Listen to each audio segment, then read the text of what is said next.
The text arrived while I was reviewing quarterly reports in my office. Honey, about Easter. Your father and I think we need some quiet family time this year. Just us, Emma, and her kids. You understand, right? You're always so busy anyway. I stared at my phone, a familiar ache settling in my chest. My name is Olivia Mitchell, and at 34, I'd just been uninvited from another family holiday. The irony wasn't lost on me. Being the busy, successful one had somehow become a convenient excuse for my family to exclude me. Perfect timing, Mom, I typed back, my fingers steady despite the hurt bubbling inside. I was actually thinking of doing something different this year. The response was immediate. Oh, good. You're not upset. We just want some peaceful bonding time with the grandkids. You know how hectic things get with everyone around. By everyone, she meant me. Just me, because apparently my sister Emma's 3 hyperactive children under 10 qualified as peaceful, but my quiet presence was too disruptive. I set my phone down and turned to my computer, opening my saved folder labeled Someday. Inside was a collection of dream vacation spots I'd been cataloging for years. One particular destination caught my eye, a private villa in the Maldives, the kind of place that made Instagram influencers weep with envy. For years, I put off taking exotic vacations, always making sure I was available for family gatherings, always being the responsible one. While Emma gallivanted around with her perfect family, sharing picture-perfect holiday moments, I was the one organizing events, buying thoughtful gifts, and maintaining family traditions. My phone buzzed again. And sweetie, could you still make those Easter baskets for the kids? You know how much they love your special treats. I laughed out loud, uninvited but still expected to contribute. Classic. Instead of responding, I opened my banking app. The bonus from my last successful project sat untouched, along with years of savings from being the workaholic my family always accused me of being. The Maldives Villa's booking page was still open in another tab, tempting me with images of crystal-clear waters and pristine beaches. Sometimes, my therapist had told me just last week, the best response to being excluded is to create something better for yourself. I clicked Book Now. The confirmation email arrived just as another text from my mother popped up. Also, could you drop off the Easter ham on Saturday? I know you always get the good one from that special butcher. I sat back in my chair, a smile spreading across my face. For the first time in years, I felt lighter, almost giddy. I opened my calendar and began blocking off 3 weeks, one before Easter, Easter week, and 1 week after. Then I did something I'd never done before. I set my work email to out of office and called my assistant. Sarah, remember that extended break we discussed? I'm taking it. All of it. Finally, she exclaimed. Want me to book those meetings for when you return? Yes, and Sarah, make sure to forward me any family emails. I have a feeling they're going to be interesting. The next few days were a blur of preparations. I bought a new wardrobe, not the practical business attire I usually wore, but flowing sundresses, elegant beachwear, and accessories that screamed luxury vacation. I hired a professional photographer in the Maldives to document my stay. If my family wanted peace and quiet, I'd give them something to be quiet about. A week before Easter, another text arrived from Emma. Mom said you're not coming to Easter? Don't be difficult. Liv. You know how much the kids want to see their favorite aunt. I sent back a simple response. Don't worry, I won't be difficult. I'll be unavailable. Have a peaceful Easter. The emoji was just enough to make Emma pause. What does that mean? Where are you going?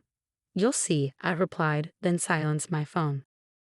The morning of my departure, I posted a simple photo on Instagram, my passport next to a first-class ticket, with the caption "Time for some peace and quiet of my own" was the first personal post I'd made in months, breaking my usual pattern of sharing only work achievements and family event photos. Within hours, my phone was flooded with messages. Mom, Dad, Emma, even my Aunt Susan all wanted to know where I was going. But for once, I wasn't available to answer their questions. I was too busy boarding a plane, champagne in hand, ready to start my own peaceful Easter tradition. Little did they know, this was just the beginning of their peaceful Easter turning into 3 weeks of regret. The Maldives were more breathtaking than any photo could capture. As I stepped onto the private deck of my water villa, the turquoise ocean stretching endlessly before me, I felt a surge of joy. This was what peace looked like, not being excluded from family gatherings, but choosing your own paradise. My villa was a masterpiece of luxury, floor-to-ceiling windows, a private infinity pool that merged with the ocean horizon, and a personal butler named Kay who seemed to anticipate my needs before I even knew them. "Miss Mitchell," Kay said, arranging a welcome fruit platter, "the photographer you hired will be available tomorrow at sunrise. The lighting then is magical." I smiled, already imagining the photos.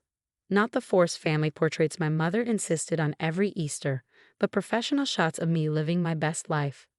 "Perfect, Kai, and the other arrangements?" "All set. The private yacht tour, sunset dinner on the beach, and the spa treatments are scheduled. Also, the chef wants to know if you'd like to join the private cooking class. They're making traditional Maldivian dishes. Back home, I'd be preparing Easter baskets and hunting for the perfect ham. Instead, I was learning to make exotic dishes and planning adventures. The contrast wasn't lost on me.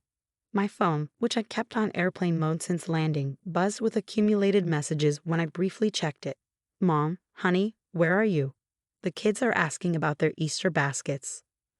"Emma, OMG, did you seriously leave the country? Mom's freaking out."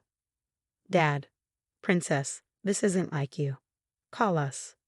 I responded with a single photo, me in a designer sundress, holding a coconut drink on my private deck, the infinite ocean behind me. No caption needed. The response was immediate. Emma called 3 times in succession. I declined each call with a serene smile, then sent her a video of a pod of dolphins playing near my villa. "Is that where you are?" she texted back. "That looks like one of those super luxury resorts. How can you afford that?" I could almost hear the jealousy in her message. Emma had always assumed that because I was single and focused on my career, I was somehow missing out on life. She never considered that not having 3 kids and a spending happy husband meant I had resources to spare. The next morning, as the sun painted the sky in shades of pink and gold, the photographer captured shots that would make any travel magazine envious. Me doing yoga on the deck, enjoying a floating breakfast in my private pool, snorkeling with sea turtles.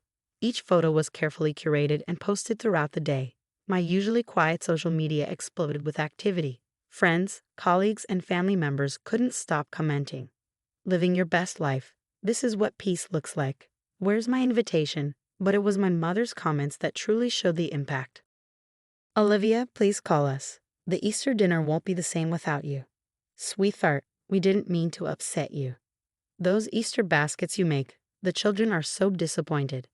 I posted another photo in response, me taking a cooking class, learning to make exotic desserts. Caption, "Creating new traditions." Emma's response was particularly satisfying. "Must be nice to be so selfish and only think about yourself." I replied with a video of me releasing baby sea turtles into the ocean as part of the resort's conservation program. Caption, "Finding peace in helping others." By Easter morning, while my family was probably gathering for their peaceful celebration, I was having breakfast on a private sandbank, surrounded by nothing but crystal clear waters and serenity. The chef had prepared a feast that made traditional Easter dinner look bland. Fresh tropical fruits, local delicacies, and pastries that belonged in an art gallery. I posted a photo of my Easter dinner, a private beachside barbecue with fresh caught lobster and champagne. The caption read, "Sometimes peace finds you in unexpected places. Happy Easter." My phone nearly exploded with notifications.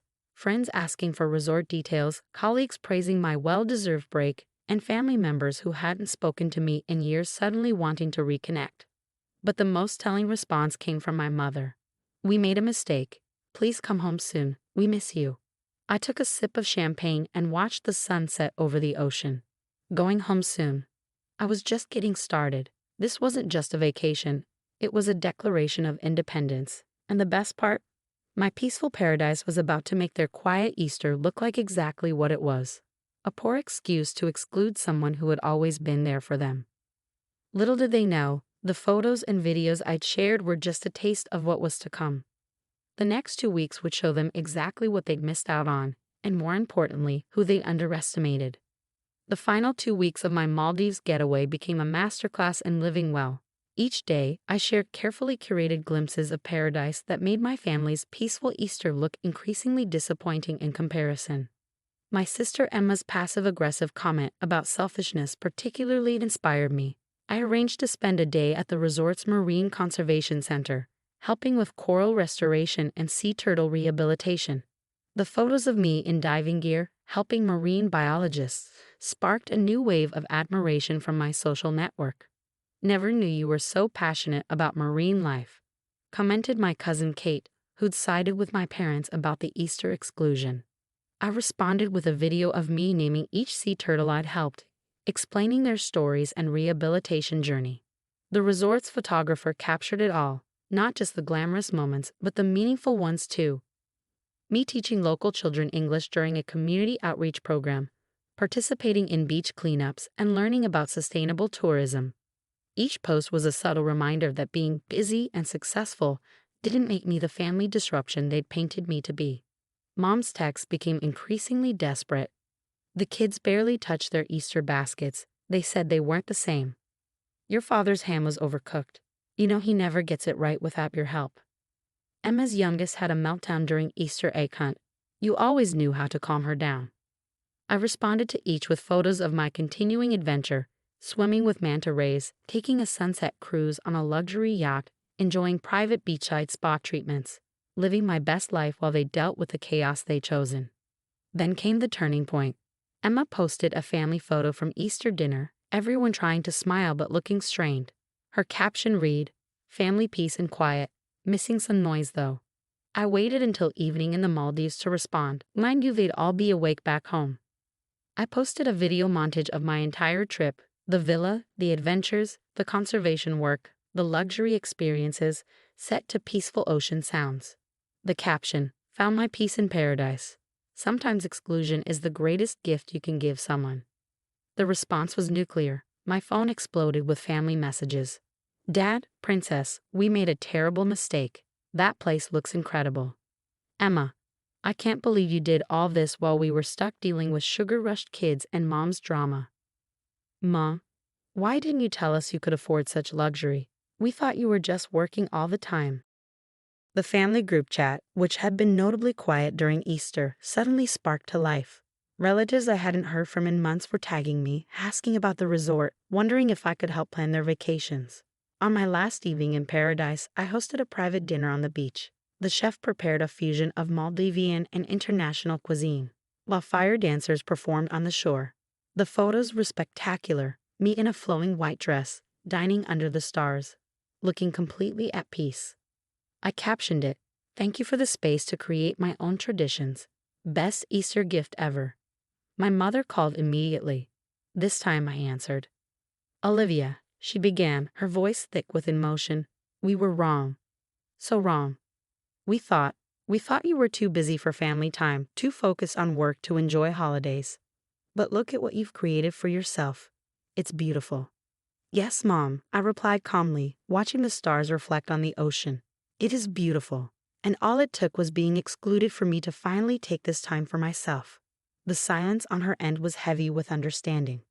"Next Easter," she said finally, would you help us plan something like this? As a family?"